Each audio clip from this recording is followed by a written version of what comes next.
Welcome back dear students.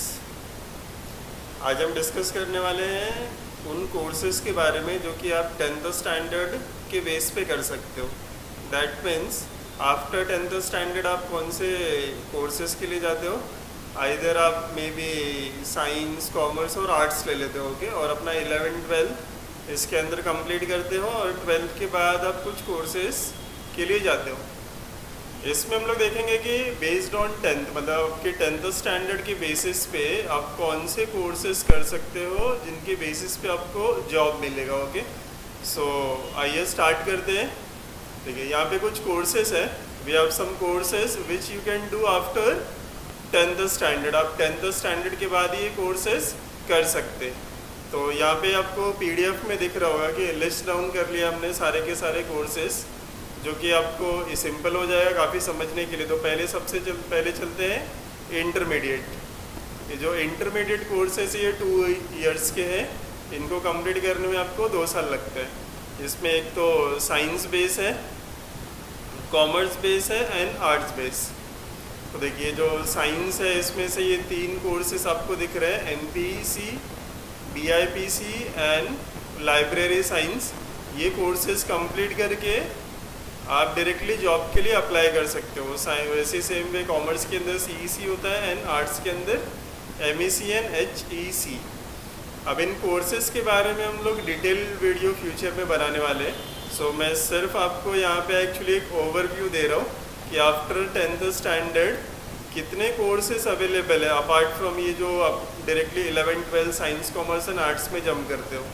कि 10th के basis पे we have n number of courses, जिसके बेसिस पे आपको एक प्रोफेशनल टैग लग सकता है, जिसके बेसिस पे आप जॉब के लिए अप्लाई कर सकते हो। सो आइए देखते हैं। नेक्स्ट देखेंगे तो यहाँ पे थोड़ा सा हम लोग इसको नीचे करते हैं। तो अदर जो कोर्सेज देखेंगे तो इसमें देखिए कुछ तो ब्यूटिशियन वाले कोर्सेज है कि ब्यूटी एंड कॉस्मेटोलॉजी कर सकते हैं आप लोग, या फिर jewellery design, fashion designing and photography. ये कोर्सेज कर सकते हो आप लोग आफ्टर 10th स्टैंडर्ड के बाद। ओके, सो अभी नेक्स्ट देखो और भी कुछ कोर्सेज है यहाँ पे जो कि पॉलीटेक्निकल है, जिसको ये पॉलीटेक्निक ऐसे नेम दिया है, जो कि 3 ईयर की कोर्सेज है, जिसको आप लोग शायद डिप्लोमा के नेम से भी जानते हो कि कुछ लोग स्टूडेंट ऐसे है कि 10th के बेसिस पे हम लोग डिप्लोमा कर सकते हैं। तो ये सारे डिप्लोमा कोर्सेज के नेम है जो कि 3 इयर्स के होते हैं। आफ्टर 10th स्टैंडर्ड आप कर सकते हैं। और एक और चीज़ की डिप्लोमा कंप्लीट करने के बाद अगर आपको लगता है कि आपको उस सब्जेक्ट में डिग्री कंप्लीट करना है तो आप डिग्री के लिए भी जा सकते हो, जो कि 12th स्टैंडर्ड के बाद स्टूडेंट डिग्री में इनरोल करते हैं। जैसे किसी को अगर इंजीनियर बनना है तो 10th स्टैंडर्ड के बाद 12th करता है, और 12th के बाद समझो ऑटोमोबाइल इंजीनियरिंग या फिर मैकेनिकल या फिर सिविल या फिर कंप्यूटर इंजीनियर के वो कोर्सेज करता है तो उसको डिग्री मिलती है। तो 12th के बाद क्या होता है, उसको 4 इयर्स लगता है।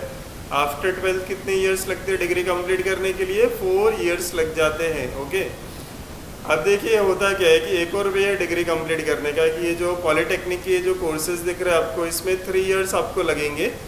और आफ्टर कंप्लीटिंग दिस आप जब डिग्री के लिए अप्लाई करोगे तो डायरेक्टली आपको डिग्री में 2nd ईयर में एडमिशन मिलता है। मतलब आप यहाँ पे डिप्लोमा कंप्लीट कर लोगे, इसके बेसिस पे आप जॉब के लिए अप्लाई कर सकते हो, या फिर आपको ऐसा लगता है कि नहीं आपको डिग्री कंप्लीट करना है। सो डिग्री कंप्लीट करने के लिए आप जब डिग्री में इनरोल करोगे तो आप डायरेक्टली 1st ईयर में नहीं 2nd ईयर के लिए इनरोल करोगे। मतलब 1st ईयर आपका हट जाता है अगर आप डिप्लोमा के स्टूडेंट हो, क्योंकि डिप्लोमे में ऑलरेडी आपने 3 इयर्स दे दिया हुआ है। सो ये एक बेटर ऑप्शन है अगर आपको समझो इंजीनियरिंग में इंटरेस्ट है, ऐसे कोई डिग्री में इंटरेस्ट है जो इंजीनियरिंग या फिर मैकेनिकल ऐसे कुछ इंटरेस्टिंग सब्जेक्ट्स है, तो आप डिप्लोमा कंप्लीट कर सकते हो और डिप्लोमा के बेस पे फिर डिग्री में इनरोल कर सकते हो। आप 12th के बेसिस पे अप्लाई करोगे तो भी आपको उतना ही टाइम जाएगा, 11th 12th के 2 साल और डिग्री के 4 इयर्स। दैट मीन्स टोटल कितने हो जाएंगे आपके? 6 इयर्स कंप्लीट करने में लगेंगे आपको। सेम वे अगर आप डिप्लोमा करके भी डिग्री के लिए अप्लाई करते हो तो 6 इयर्स में ऑलमोस्ट ही आपका कंप्लीट हो जाता है। बट एक ऑप्शन, ये अच्छा ऑप्शन क्यों है, क्योंकि डिप्लोमा के बेसिस पे आपको जॉब मिलता होगे। सो अगर आपने समझो मैकेनिकल, यहाँ पे देखो कोर्सेज दिए कि ये मैकेनिकल कर सकते हैं, या फिर ये कंप्यूटर साइंस है, सिविल है, ये triple IT, automobile, electronic and communication, biotechnology, electrical है, केमिकल है, aeronautical, agriculture, architecture, biomedical, marine technology, बहुत सारे कोर्सेस है। ऐसे देखा जाए तो नेम लेते लेते हम लोग थक जाएंगे। जैसे ये माइनिंग टेक्नोलॉजी है, leather technology, textile, petroleum, plastic, rubber, ये जो सारे कोर्सेस है इसमें आप डिप्लोमा कंप्लीट कर सकते हो।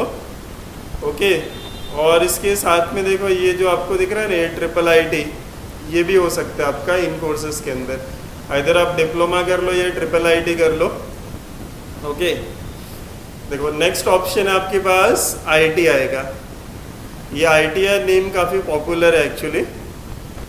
सो ITI ये 2 साल के कोर्सेस हैं, डिप्लोमा कोर्सेस है भी, जो कि ITI के बेस के अंडर में होता है, जिसमें आप फिटर, कंप्यूटर, सिविल, मैकेनिकल में देखिए radio and TV, motor vehicle, diesel, marine, फिर ये electrician, plumber, surveyor and electrical, mechanical tool, machine tools, welder, fireman, cookery, बहुत सारे ऐसे कोर्सेस है ITI के अंदर जो आप कंप्लीट करके डायरेक्टली आप जॉब के लिए अप्लाई कर सकते हो। ये जो ITI 2 years दिख रहा है, ये भी डिप्लोमा कोर्सेस है, और there are n number of courses जिसके बेसिस पे आप जॉब के लिए अप्लाई कर सकते हो। Then moving to the next one, आगे देखेंगे तो ये एक पैरामेडिकल दिख रहा है आपको, जो कि 3 years का कोर्सेस होता है। ये जो पैरामेडिकल है मोस्टली मेडिकल बेस होता है, तो मतलब इसमें जितने भी कोर्सेस है वो मेडिकल बेस है। अब देखोगे तो देखो इसमें ये DLMT, DHFM, DOA dot, health inspector या फिर सैनिटरी इंस्पेक्टर, ये कोर्सेस है मोस्टली। ये कोर्सेज देखो, जो आप लोग अगर ब्लड टेस्ट के लिए जाते हैं तो वहाँ पे ब्लड टेस्ट करने वाले जो लोग होते हैं, मतलब ब्लड टेस्ट वाला वो जो सेंटर है उसमें काफ़ी चीज़ें होती है, जैसे एक्सरे होता है, ब्लड टेस्ट होता है, और ब्लड टेस्ट भी n नंबर ऑफ टेस्ट होते हैं ब्लड के।